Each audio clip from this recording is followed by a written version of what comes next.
Hello friends, இன்றைக்கி என்ன பார்க்க போகிறோம் அப்படின்னா, தானாக வளர்ந்த 2 செடியை பற்றி பார்க்க போகிறோம்.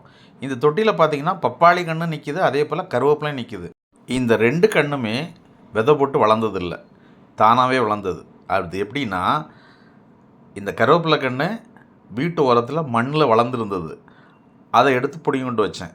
அதே போல் ஏற்கனவே ரெடி பண்ணி வச்சுருந்த பாட்டை மிக்ஸை இந்த கன்று வைக்கிறதுக்கு யூஸ் பண்ணனால எப்போமோ போட்ட விதை அந்த மண்ணில் இருந்து தானாகவே முளைச்சிருக்கு. மொத்தத்தில் இந்த 2 கன்றுமே விதை போட்டு முளைச்சதில்ல, தானாகவே வளர்ந்தது. இந்த தொட்டிலைக்கு கருவேப்பிலையும் இதே மாதிரி தானாக எங்கேயோ நின்னதை பிடுங்கி கொண்டு வச்சுருக்கேன். 2மே வளர ஆரம்பிச்சிச்சு. கருவேப்பிலை வீட்டுக்கு ரொம்ப ரொம்ப முக்கியம். அதனால் எப்படியாவது ஒரு கருவேப்பிலை மரத்தை தொட்டியில் வளர்த்துடலான்னு பிளான் பண்ணியிருக்கேன். வளர்ந்துருன்னு நினைக்கிறேன். இந்த பப்பாளி கன்று கொஞ்சம் வளர்ந்த பிறகு இதை மாற்றி நடலாம் அப்படின்னு பிளான் பண்ணியிருக்கேன். வீடியோ பிடிச்சிருந்தால் லைக் பண்ணுங்கள், சேனலை மறக்காமல் சப்ஸ்கிரைப் பண்ணுங்கள்.